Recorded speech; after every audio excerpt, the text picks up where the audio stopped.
السلام علیکم ورحمۃ اللہ وبرکاتہ۔ امید ہے کہ سارے ساتھی خیر سے ہوں گے۔ دعا ہے کہ اللہ رب العزت آپ کو اور آپ کے فیملی کو خوش رکھے، آمین ثم آمین۔ میرے محترم، ہم سب جانتے ہیں کہ دنیاوی زندگی میں انسانی نسل کو باقی رکھنے کے لیے اولاد کا ہونا ضروری ہے، جو حضرت آدم علیہ الصلاۃ والسلام سے لے کر قیامت تک یہ سلسلہ چلتا رہے گا۔ لیکن آخر اولاد کون سا بہتر ہوتا ہے؟ اولاد تو جانور کے پاس بھی ہے، اولاد تو انسان میں، چاہے وہ غریب کے گھرانے سے تعلق رکھتا ہو، یا پھر امیر کے گھرانے سے تعلق رکھتا ہو، یا پھر بادشاہ کے گھر سے تعلق رکھتا ہو، آخر اولاد کون سا بہتر اولاد ہے؟ آپ کو مختصر انداز میں ایک چھوٹی سی حدیث جو ابن ماجہ کی حدیث ہے اور حضرت ابو ہریرہ رضی اللہ عنہ ان کو نقل کیا ہے، اور وہ حضور صلی اللہ علیہ وسلم سے نقل کیا ہے کہ حضور صلی اللہ علیہ وسلم نے ارشاد فرمایا کہ جنت میں آدمی کے درجات کو بلند کیے جائیں گے، جنت میں آدمی کے درجات کو بلند کیے جائیں گے۔ تو وہ شخص پوچھے گا کہ مجھے یہ مرتبہ کیسے مل گئی، مجھے یہ مرتبہ کیسے مل گئی؟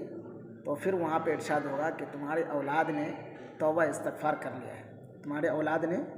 توبہ استغفار کر لیا ہے، اس وجہ سے تم کو یہ درجات ملے ہیں اور تمہارے درجہ کو بلند کیا گیا ہے۔ میرے محترم، کہنے کا حاصل یہ ہے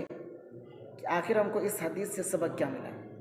صرف اولاد کو پیدا کر لینا یا پھر اولاد کی پرورش کر کے بڑا کر لینا یہ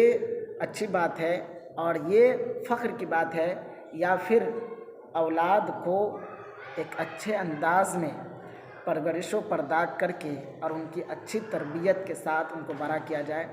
یہ بڑا فائدہ ہے۔ اور بالخصوص آج کے اس پرفتن دور میں بڑے بڑے محلوں کے اندر اولاد سے ماں باپ سکون میں نہیں ہے۔ اپنے اولاد ہے، اپنے شکم سے ان کو جنا اور ان کے اوپر لاکھوں روپیہ خرچ کیا اور اپنے فرائض کو انجام دیا، ہر ایک خواہش پوری کی، لیکن جہاں پر کمی ہوئی ہے وہ کمی ہے صرف اور صرف کہ اپنے اولاد کی صحیح سے تربیت نہیں کر پائے، اپنے اولاد کو دینی تعلیم سے آراستہ پیراستہ نہیں کیا گیا۔ اور یہ ایک ایسا ناسور ہے جس کو ہم لوگ نہیں سمجھ پا رہے ہیں، اور جب وہی والدین جب بڑھاپے کی عمر کو پہنچتے ہیں تو پھر اپنے اولاد سے شکایت کرتے ہیں کہ ہمارے اولاد نافرمان ہیں، ہمارے اولاد کے اندر تمیز نہیں ہے۔ اس طریقے سے بے شمار واقعات آپ کو مل جائیں گے۔